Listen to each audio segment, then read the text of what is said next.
یہاں پہ ایک میں مدنی پھول آپ کو دیتا ہوں.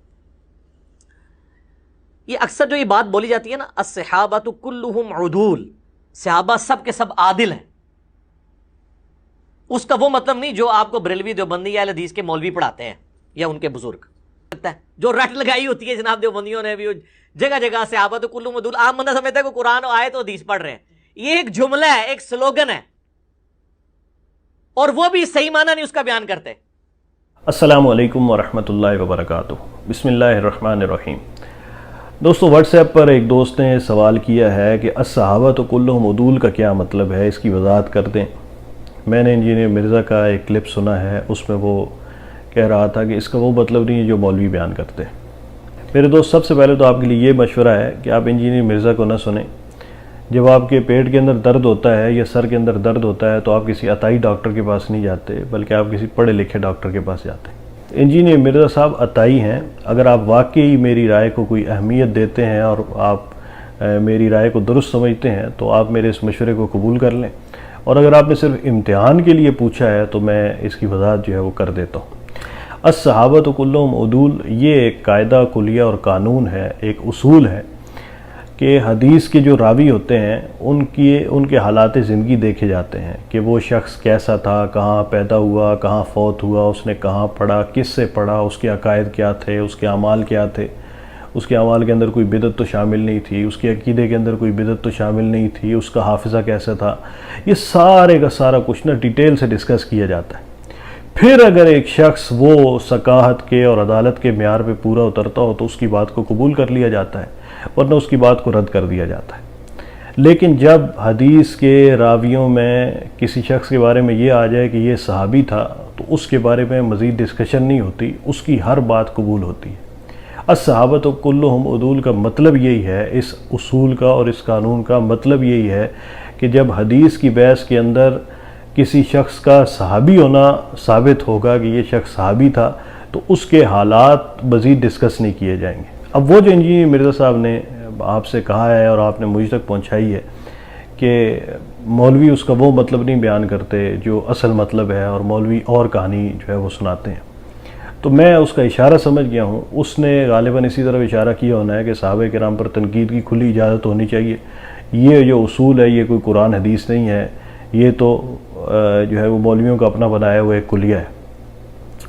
تو میرے عزیز، اس پر میں آپ سے ایک یہ بات عرض کرتا ہوں کہ جو اصطلاح ہے نا، اب ڈاکٹری کی ایک اصطلاح ہے تو اس کو ڈیفائن ڈاکٹر کریں گے.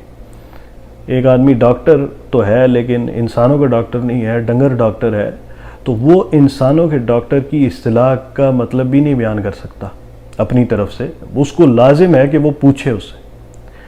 تو میرے عزیز، اس پر میں آپ سے بڑی مختصر سی بات یہ عرض کرتا ہوں کہ جس شخص کے ساتھ میں نے کوئی معاملہ کرنا ہے نا، اس کے حالات جاننا یہ تو میرا حق ہے اور مجھے جاننا چاہیے. لیکن جس شخص کے ساتھ میرا کوئی معاملہ ہی نہیں ہے، اس کے بارے میں خواہ مخواہ اس کے پیچھے پڑنا، جی یہ کون ہے، کیا کرتا ہے، کیا نہیں کرتا، یہ ایک فضول قسم کا کام ہے، اور شریعت نے اس کی مکمل حوصلہ شکنی کی ہے.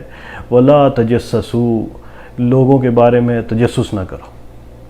میں نے کسی جگہ رشتہ کرنا ہے تو میں اس کے بارے میں تو میں تحقیق کروں گا، کون لوگ ہیں، کیسے ہیں، ان کی شہرت کیسی ہے، ان کے اخلاق کیسے ہیں، یہ میں ان کے بارے میں پوچھوں گا. لیکن جس شخص کے ساتھ میرا کوئی نہ دوستی کا تعلق بنانے کا ارادہ ہے، نہ کوئی رشتہ داری کا تعلق بنانے کا ارادہ ہے، میں خواہ اس کے بارے میں جو ہے پیچھے پڑ جاؤں کہ یہ کون ہے، کیا کرتا ہے، کیا نہیں کرتا. تو یہ جو حدیث کے روات ہیں نا، ان کے ساتھ ہمارا کوئی تعلق نہیں ہے. ان کے ساتھ ہمارا وہ عرصہ ہو گیا، وہ فوت ہو گئے، دنیا سے چلے گئے. ہمارا ان کے ساتھ واحد تعلق یہ ہے کہ جو حدیث بیان کی گئی ہے نا، اس میں چین میں ان کا نام آ رہا ہے. تو ہم اس لیے اس کو پرکھتے ہیں کیونکہ ان کو پرکھ کر ہم نے اللہ کے رسول صلی اللہ علیہ وسلم کا فرمان ان سے لینا ہے. اسی وجہ سے ان کے حالات زندگی ڈسکس کیے جاتے ہیں. ورنہ اس کے علاوہ اگر حدیث کی چین میں نہیں ہے تو ہم خواہ مخواہ ان کے حالات جو ہے وہ ڈسکس کرنے لگ جائیں گے اور پوچھنے لگ جائیں گے. تو یہ دیکھیں، بڑی عقل میں آنے والی بات ہے کہ جن کے ساتھ تعلق کوئی بنانا ہے نا، ان کے بارے میں تحقیق کی جاتی. اور یہ حدیث کی روایت کے اندر جن لوگوں کو آ رہا ہے نا، ان کے بارے میں تحقیق کرنا ضروری ہے تاکہ کہیں جو ہے نا وہ ہم کسی ضعیف قسم کے راوی کا جو ہے وہ قول اس کو فرمان رسول نہ سمجھ لیں. یہ ضرورت ہے. اس ضرورت میں بھی اگر کسی شخص کا صحابی ہونا ثابت ہو جاتا ہے تو اس کے حالات زندگی ڈسکس نہیں ہوں گے، اس کے اعمال ڈسکس نہیں ہوں گے، اس کا عقیدہ ڈسکس نہیں ہوگا، اس کے بارے میں کوئی مزید بات نہیں کی جائے گی. بس جب آ گیا کہ صحابی ہے تو صحابی ہے، بس بات ختم ہوگی. اسے جو فرما دیا ہے اس کو قبول کر لیا جائے گا.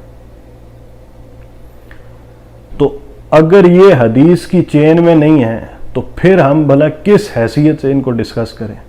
او بھائی جس گلی میں جانا نہیں ہے اس کا رستہ کیوں پوچھنا ہے؟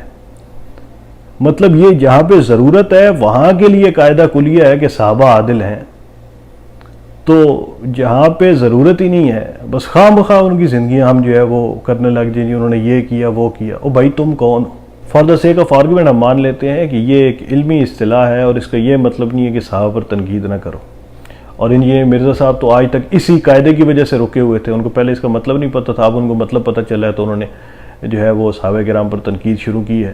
اس سے پہلے تو وہ رکے ہوئے تھے.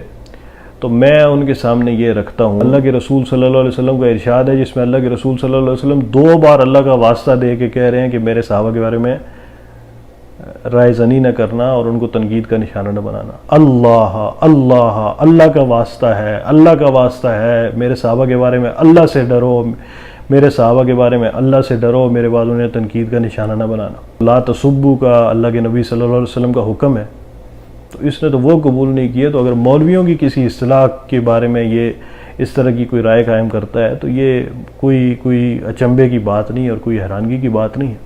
بہرحال جو کچھ کہا سنا اللہ پاک اس کو اپنی بارگاہ میں قبول فرما لے، کمی بیشی کو معاف فرما دے. والسلام علیکم ورحمۃ اللہ وبرکاتہ.